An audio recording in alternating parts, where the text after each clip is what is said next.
오늘은 다섯 번째 사목적 양심성찰 이렇게 주제가 되어져 있는데 이제 그러면서 바로 화해성사, 고백성사에 대한 얘기를 먼저 하셔요. 이게 무슨 얘기냐면은 이 바오로가 회심 후에 19년 동안의 시간들 어떻게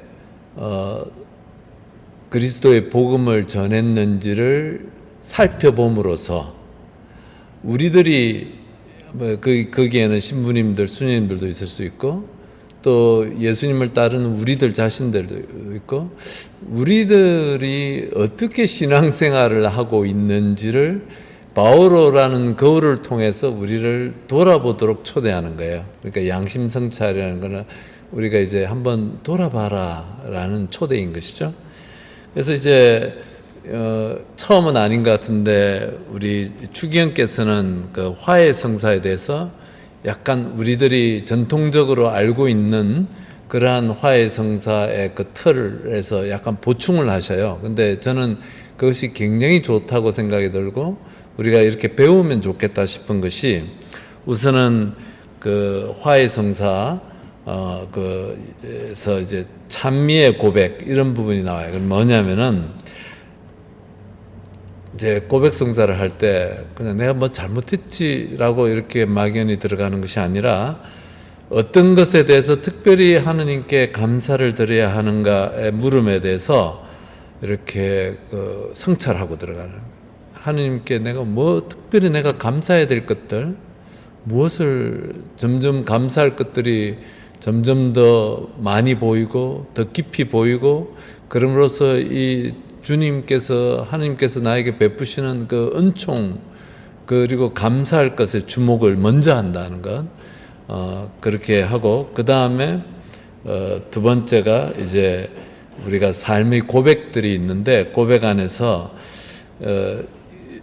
그냥 어떤 잘못뿐만이 아니라 그 잘못의 원인이 되는 그런 내적인 느낌, 반감 또는 원한, 의심, 실망, 슬픔 등에까지 미치는 것 이것까지 포함해서 이런 것들을 우리가 죄라고까지 우리가 교회에서 교리 시간에 가르치지는 않지만 죄의 통상적인 뿌리들에 해당되는 건데 이 화해성사, 고백성사 안에 이런 것까지 이렇게 이제 고백사자에게 내놓는 참된 성찰되고 그리고 이렇게 함으로써 하나님께서는 나를 사랑으로 받아들여 주시고 나를 더 건강하게 하나님 사랑으로 이끌어 주시겠다는 그런 확신을 가지고 이렇게 고백성사, 화해성사를 이렇게 하도록 그렇게 초대하십니다. 그래서 바오로라는 그 거울, 바오로가 어떻게 살았는지, 어떻게 복음을 전했는지를 우리가 한 단면을 이제 보면서 우리 자신들의 신앙생활, 우리가 예수님을 따르는 우리 모습들을 이렇게 돌아보도록 성찰을 하도록 초대하십니다. 그래서 이제 바오로가 회심 후에 그 19년 동안 어떻게 살았는가를 조금 우리가 좀 깊이 있게 이렇게 들여다보는 그 묵상이 되겠습니다. 그래서 이제 그 성서 말씀은 사도행전 20장 18절에서 25절까지 이제 밀레토스에서 한 연설, 바오로 사도의 연설이 이제 그 텍스트가 되겠어요. 거기에서 밀레토스에서 그 에페소 교회 원로들을 이제 불러다가 이제 3년 동안 에페소라는 공동체에 바오로가 봉사하고 같이 지내고 복음을 전하고 떠나면서 유언처럼 이제 당신이 예루살렘으로 이제 불려가서 거기서 어떤 재판을 받게 될 그 운명들 유언처럼 남기는 형식으로 되어져 있는데 그 안에 드러나는 바오로 사도의 그 연설, 유언 연설이라고 할까, 고별 연설이라고 할까요? 이 내용을 보면서 바오로 사도가 어떻게 복음을 전했는지 우리가 깊이 묵상할 수 있다는 것이죠. 그래서 첫 번째 그 부분에서 이제 강조되는 그 형식이 그 여러분과 함께, 여러분은 내가 아시아에 발을 들여놓은 첫날부터 지금까지 여러분과 함께 어떻게 지내왔는지를 잘 알고 있습니다. 이렇게 시작을 하는 거죠. 그러니까 한눈에 바오로 사도가 정말 그들과 함께 한 시간들에 대해서 이렇게 얘기를 하는 거예요. 자기 얘기를 하는 게 아니고, 얘기를 하는 게 아니라 당신들과 함께 지낸 그 어떤 시간들, 우리가 같이 공유했던 그 체험들, 이 이야기를 하는 것이죠. 그래서 바오로는 자기 자신에 대한 이야기보다 함께 사는 이들의 체험을 먼저 이야기한다. 우리가 함께 보낸 시간들, 요 얘기가 아주 저는 중요하다고 생각이 되는데, 교회가 많은 경우에 여기 교리교사도 계시고 또 여러 단체에서 이제 선생님으로서 또 복음 전파자로서 이렇게 같이 각 반에서 구역에서 이렇게 활동하고 계시잖아요. 그래서 여러분들, 우리 여기에서 바오로 사도는 자신에 대한 이야기보다 함께 했던 그들의 이야기를 먼저 한다. 이 말은 그들의 체험을 먼저 얘기한다는 것은 저는 굉장히 의미가 있다고 생각이 들어요. 저도 계속 사목자로서 이렇게 시간을 보내면서 끊임없이 도전받고 있는 주제 중에 하나가 사람들의 삶 속에서 하느님을 발견하도록 도와줄 수 있는 그 능력을 갖기를 바라는 것이죠. 그냥 내가 갖고 있는 교회의 어떤 일방적 지식이나 내가 갖고 있는 우리의 어떤 복음적 지식이나 또는 교리 지식이나 또 외워야 될 무엇이나 이것을 일방적으로 전해주는 것이 아니라 그 사람들의 나눔 안에서 삶 속에서, 체험 속에서 하느님께서 어떻게 함께 하셨고 어떻게 이끄셨는지를 긍정해주고 공감해주고 또 그들에게 어떤 길을 제시할 수 있는 이런 것들이 굉장히 교회 안에 중요한 능력인데, 바로 바오로 사도가 지금 그렇게 시작하는 거예요. 여러분들과 함께한 그 시간들에 대한 이야기를, 여러분들의 체험에 대한 이야기를 하시는 것이 우리가 귀히 여겨들어야 돼요. 그냥 우리가 신자 아닌 분들을 만나거나 또 오랫동안 성당에 냉담하시던 분 또는 뭐 신앙에 그렇게 깊은 열정을 안 갖고 계시지 않은 분들을 대화할 때 우리는 이건 나와야 돼, 지켜야 돼, 아니야 그거 아니야 이렇게 내가 잔뜩 몇십 분씩, 한 시간씩, 두 시간씩 이렇게 많은 얘기를 하기보다 어쩌면 그들의 이야기를 들어주고 그들의 삶 속에서 정말 살아계시고 함께 하시는 주님의 체험을 이렇게 발견하고 이끌어 줄 수 있는 그 능력들을 우리가 하는 것, 이런 것들, 그런 것들을 바오로 사도가 지금 바오로의 직무가 바로 그렇게 함께 있는 것, 함께 나누고 함께 사는 것에 기초를 두고서 이렇게 하는 것이죠. 제가 오래전에 필리핀에서 신학 공부할 때 제 마지막 종합시험, 신학 종합시험 이거 통과해야 되는 거예요. 필기 시험이 아니라 면담 시험이 여러 개가 있어요. 여러 파트로 화해 성사에 대한 것, 사제직에 대한 것, 또 신학 어떤 기초 신학에 대한 그런 것들을 갖고 여러 교수님들, 신부님들 앞에서 심각합니다. 1시간씩 답을 해야 돼요. 그렇게 했는데 그 중에 하나 제 기억에 파더 아레발로라고 필리핀에 아주 저명한 신학자 계셔요. 그분께서 제 사시직을 욕을 물었었어요. 사실은 기억이 납니다. 그 초대 교회 사도들의 전통에 따라서 마이클, 네가 필리핀에 어느 저쪽 너하고 별 상관이 없는 공동체에 가서 미사 집전을 하라고 했는데 초대 교회에서는 이것을 어떻게 봤을 것 같으냐 이렇게 질문을 하셨는데 바로 요 얘기예요. 바오로 사도는 그 공동체와 함께 했던 사람이에요. 그죠?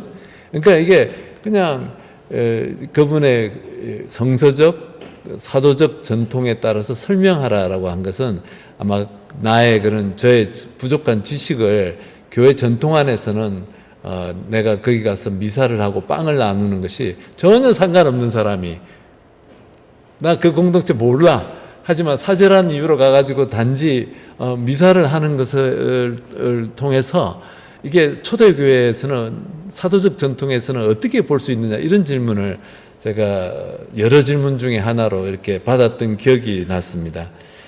함께 그들과 체험을 공유하는 것, 공동체의 일원이 되는 것, 그들의 삶 속에서 하나님께서 어떻게 일하시는지를 보고 체험하는 것, 이런 것들이죠. 그래서 우리가 이제 그 교리교사로서 또 여러분들이 여러 이런저런 자리에서 우리가 신앙을 전할 때 일방통행이 아니라 그들의 삶을 들어주고 그 삶 안에서 하나님께서 어떻게 역사하시고 이끌어 오시고 또 그들 안에서 일하시고 계시는지를 공감해주고 하는 것.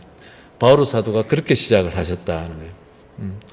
그리고 바오로 사도 요 텍스트 안에 주님을 섬겨왔습니다 이런 표현이 있습니다. 주님을 섬기시는 거예요. 눈물을 머금고 온갖 굴욕을 참아가며 주님을 섬겨왔습니다. 주님을 섬겼다라는 것. 주님을 섬긴다는 것은 모든 것에 우선하는 것이죠. 바오로는 공동체를 섬기기 전에 그리스도를 섬기는 사람이고 바로 그 얘기를 하시는 거예요. 주님 때문에 눈물을 머금고 온갖 굴욕을 참아가며 이렇게 주님을 섬겨왔습니다. 이렇게 고백하십니다. 교회 조직을 섬기는 게 아니고 또 사람들만 섬기는 게 아니고 또 심하게 더 아주 확실하게 얘기하면 예수회를 섬기는 게 아니에요. 주님을 섬기는 것이지. 맞습니까? 그것이 본질이에요, 본질. 바오로 사도는 주님을 섬겼다라고 고백하는 거예요. 당신들을 섬기는 게 아니야. 내가 주님을 섬기기 위해서 당신들에게 이렇게 정말 온갖 굴욕을 다 참고 이렇게 하는 것이다. 이 얘기를 하는 거예요. 사람을 섬기는 거 아니고 조직을 섬기는 게 아니고 오늘날 많은 교회 조직들이 자기네들 조직 유지하기 위해서 막 이렇게 하는 거. 새로운 교황님의 그 큰 사명은 카톨릭이라는 조직 유지하는 게 아니에요. 그것도 포함되어지겠지만 더 본질적으로는 주님께서 맡기신 사명이에요, 사명. 주님을 섬기는데 그렇게 함으로써 우리는 교회를 섬길 수도 있고 사람들을 섬길 수 있는 것이지 이 본말이 전도돼 가지고 주님은 빠져 있고 주님은 없어지고 이렇게 하면서 교회가 나락으로 계속 이렇게 기울어져 가는 그런 모습들을 우리가 어렵지 않게 볼 수 있습니다. 그래서 주님을 섬겨왔습니다. 온갖 굴욕을 참아가면서 이렇게 바오로 사도가 이렇게 고백하시는 것. 우리는 무엇보다도 주님을 섬기는 사람들. 그래서 이 밸런스를 잃어버리면 사람들과의 관계와 주님을 섬기는 것과의 관계 안에서 이 밸런스를 잃어버리지 않도록 뭐가 우선순위인지 그리고 이것을 주님이라는 우리 그 궁극적 의미를 놓치는 순간 모든 교회 안의 조직은 무의미해진다. 그리고 많은 사람들이 떠나고 생기를 잃고 활력을 잃어가고 그렇게 되는 것들을 심심치 않게 자주 교회 안에서 봐왔던 것 같습니다. 그리스도 때문에 모든 이에게 빚진 사람으로 살아왔다. 바오로 사도가 이 말씀하는 거예요. 그리스도 때문에 모든 사람에게 빚진 사람으로, 빚을 갚아야 되는 사람으로. 그러니까 하느님께서 바오로 사도에게 베푸신 그 은총에, 그 사랑에 응답하는 그 빚, 그것에 대한 빚이 있는 거예요. 바오로 사도는 그것에 대한 응답으로서 모든 굴욕을 참아가고 모든 고통과 시련을 이겨냈다라고 이렇게 얘기하는 거예요. 그 빚진 사람이에요. 그 반대되는 사람도 있습니다. 교회에 뭐 맡겨놓을 것 같아. 그죠? 예. 그래서 우리가 이 빚진 사람이 되느냐, 빚쟁이처럼 이렇게 여러 사람들한테 요구하느냐 하는 이런 것들이 이제 두 가지 모습이 같이 있는 것 같아요. 그래서 예수 그리스도를 통해서 바오로 사도에게 주어진 그 은총과 사랑에 대한 응답인 것이죠. 바오로 사도는 아니었으면은 바오로 사도가 이 그 굴욕과 고통과 이것을 견뎌야 될 이유가 전혀 없는 것이죠. 우리도 교회 안에서 봉사하면서 똑같습니다. 어떻게 하면은 교회 안에 여러 봉사들 가만히 정말 귀한 시간에 희생해서 정말 가족들과 또 자기 자신을 위해서 쉬어야 되는 시간에 교회에 와서 이렇게 많은 희생을 하면서도 또 뒤에서 또 이러쿵저러쿵 이렇게 빚쟁이들의 그런 아우성 소리를 이렇게 듣는 것은 주님 때문이죠, 그죠? 주님 때문에 주님에 대한 어떤 의무, 주님께서 주신 사명, 주님 사랑, 주님께서 원하셨던 것들에 대한 정말 참여하고 싶은 그런 어떤 갈망, 이런 것들이 우리 신앙 때문에 우리가 이렇게 하는 거라고 생각이 됩니다. 예, 그 눈물을 머금고라는 표현들, 굴욕, 눈물, 시련, 모함, 고통, 이 모든 바오로 사도가 겪어낸 이런 것들, 예. 내가 3년 동안이나 밤낮으로 눈물을 흘리며 각 사람에게 쉬지 않고 훈계하던 것을 잊지 마십시오. 바로 에베소인들한테 말씀하시는 거예요. 바오로 사도의 이 눈물들은 공동체를 위한 눈물이에요. 예수 그리스도를 위한 눈물이고 그 구성원들을 위한, 공동체원들을 위한 눈물이에요. 그래서 바오로 사도의 그 열정 느껴지는 거예요.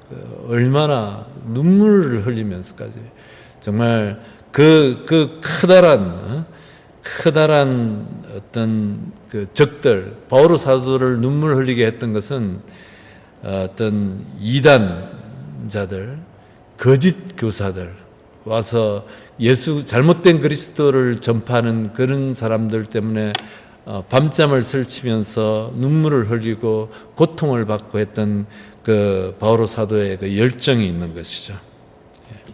그래서 사람들 때문에 당신이 받았던 고통 때문이 아니라 그 사람들이 어둠의 길로 가고 잘못된 길로 가고 하는 것들에서 오는 그 고통들, 그 번민들, 또 그것과 연결된 그 굴욕들, 이런 것들을 바오로 사도가 이제 떠나면서 유언처럼 이제 에베소 공동체에게 이 말들을 지금 남기시고 계시는 것입니다. 바오로가 얼마나 그 강렬한 애정으로 당신의 복음 선포를 수행하셨는지 그 사명 우리가 엿볼 수 있습니다. 이 사명이란 우리 단어들이, 이 사명이란 단어가 우리들 각자의 신앙생활 안에 크게 다가오기를 바랍니다. 예전에 수도 생활을 처음 할 때는 정말 또 사제스품 받았을 때는 받는 은총이 커서 기쁨과 또 이 은총과 또 열매들 이런 것들이 커서 이렇게 정말 사도직을 수행할 수 있었는데 어느 순간부터는 그거 갖고 안 되더라고요. 그때부터는 사명감이 없으면 안 되겠더라고요. 그래서 이런 그 많은 우리 신부님들, 수도자들, 또 많은 우리 교우들이 교회 안에서 공동체를 위한 이 수고들이 이 사명감으로부터 오는 것이고, 이 사명은 주님으로부터 주어진 것이다 라고 생각이 됩니다. 그렇지만 또 바오로 사도에게, 바오로 사도는 이렇게 말씀하십니다. 우리는 여러분의 일로 해서 우리 하느님 앞에서 큰 기쁨을 맛보고 있습니다. 그 모든 기쁨을 생각하면 우리는 어떻게 하느님께 감사를 드려야 할지 모릅니다. 고통도 있지만 또 그것을 상쇄하고도 남을 만한 그 기쁨이 있는 것이고 감사가 있는 것이죠. 근데 기쁨과 감사는 이 예수님 안에서 새로 나는 그 사람들, 예수님께 다가가는 사람들, 거기서 오는 기쁨과 감사, 바오로 사도가 얘기하십니다. 네. 그렇습니다. 네. 그래서 이제 오직 겸손함으로, 이렇게 오직 겸손으로라는 이 표현을 바오로 사도께서 쓰셔요. 겸손이란 단어, 겸손이라는 단어 제가 찾아보진 않았는데 그리스의 의미는 사람이 스스로 취하는 자세가 아니라 상황이 만들어준다는 것이다. 이렇게 이제 추기경께서 설명을 하십니다.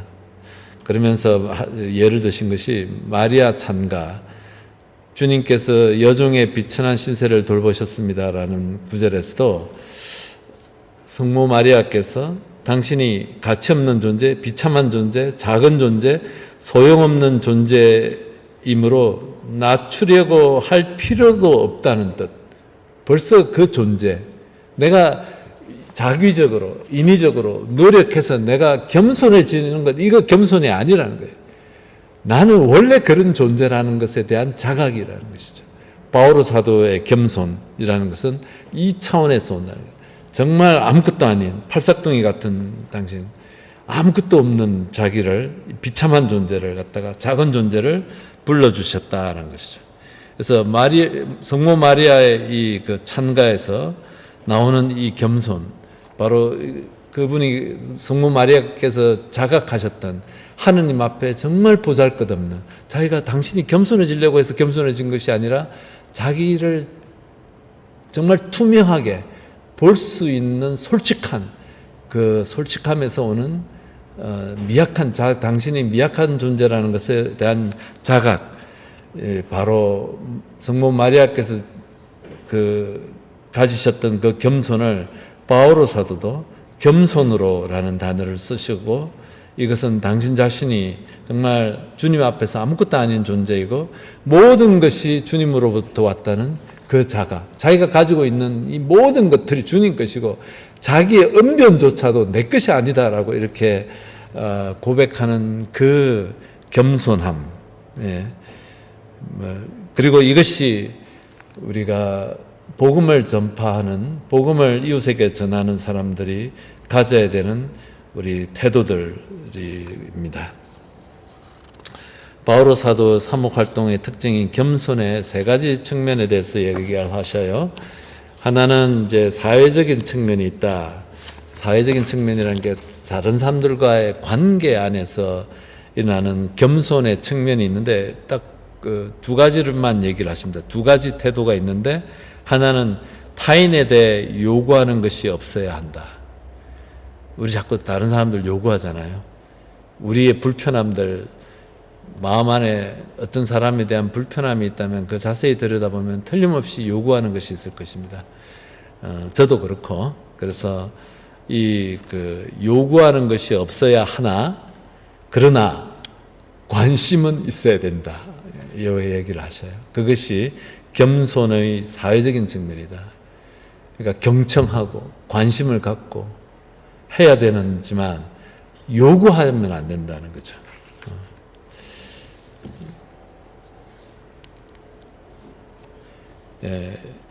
어떻게 이럴 수 있을까? 우리가 상대방에게 사람들과의 관계 안에서 요구하지 않는 것. 아마 그것은 내 능력으로 되는 것은 아니고 주님과의 관계 때문에, 주님께서 나와 함께 하시기 때문에, 주님께서 시키시기 때문에,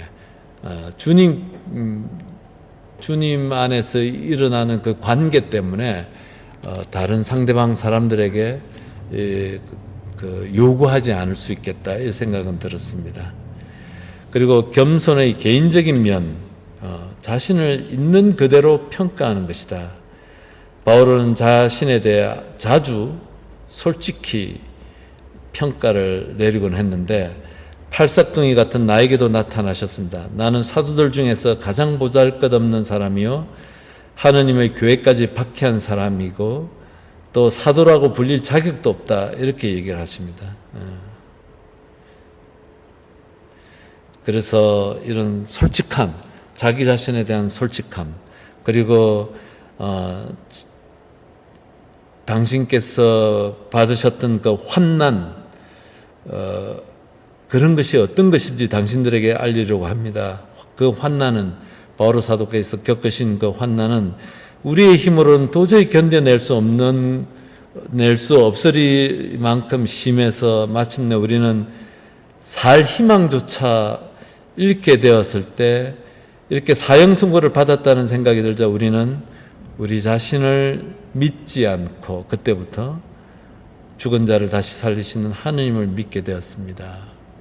이 정도까지 내려갔고, 정말 우리 힘으로 어떻게 살 희망조차 잃었던 그 순간에 죽은 이를 살리시는 하느님께 대한 희망을 가졌다라고 할 만큼 당신 자신의 힘이 정말 보잘것없고 아무것도 아니고 나는 아무 존재도 아니라는 그 깊은 자각, 인식, 깨달음에서 오고 하느님께로부터 오는 그 힘, 그런 아주 자기 자신의 보잘것없는 비천함을 이렇게 철저히 깨닫는 그 어떤 겸손함 보여주시는 것이고, 그리고 겸손의 세 번째 측면은 하느님과의 관계 안에서 바로 도대체 누가 여러분을 남보다 낫다고 보아줍니까? 여러분이 가지고 있는 모든 것은 하느님께로부터 받은 것이 아닙니까? 이렇게 다 받은 것인데 왜 받은 것이 아니고 자기의 것인 양 자랑합니까? 제가 그전에 한번 말씀드린 것 같은데, 우리가 다른 사람들에게 요구하고 다른 사람들을 비판하고 다른 사람들을 판단할 때 그 안에 숨어 있는 것 중에 하나가 하나님께서 주신 나의 좋은 점들이, 은총의 측면들이, 오히려 그 하나님께서 주신 어떤 좋은 측면들, 은총의 측면들이 다른 사람들을 비판하는 수단이 될 수가 자주 있는 것 같다, 이런 말씀을 드린 적이 있었는데, 바오로 사도는 그것으로부터 깊은 자가, 모든 것은 다 하나님께로부터 왔고 태어날 때 아무것도 없지 않았느냐, 이렇게 고백하시는 그 하나님과의 그 관계 안에서 정말 겸손이 무엇인지 우리에게 알려주십니다. 그래서 이런 겸손은 자신 안에 계신 그분을, 예수 그리스도를 투명하게 드러내게 하고 주님의 힘이 바오로 사도 안에서 활동하시고 일하시게끔 하면서 바오로는 주님의 충실한 종이 되어갔다. 종이란 단어 이렇게 사용하시는 것입니다. 바오로의 겸손은 그리스도를 자신 안에 사시도록 받아들임으로써 드러나는 그리스도의 겸손을 다시 한번 보여준다, 이렇게 얘기하십니다. 좋습니다. 그래서 바오로 사도가 복음을 선포하면서 복음을 전하면서 가지셨던 어떤 그 삶의 태도들, 그 마음의 태도들, 그 열정들, 이런 것들을 비추어 보면서 우리의 신앙을 되돌아보도록 주기현께서 이렇게 초대하십니다. 그래서 일주일 동안 바오로 사도의 이 그 겸손, 또 바오로 사도의 그 열정 안에 머무르시고 또 다음 주에 뵙도록 하겠습니다. 성부와 성자와 성령의 이름으로 아멘. 주님, 바오로 사도를 통해서 저희들의 부족함과 부끄러움과 교만을 다시 보게 됩니다. 주님, 바오로 사도께서 지니셨던 마음이, 그 마음이 저희들의 마음의 일부가 될 수 있도록 저희들의 시간과 저희들의 기도와 저희들의 삶을 축복하여 주십시오. 이 영광이 성부와 성자와 성령께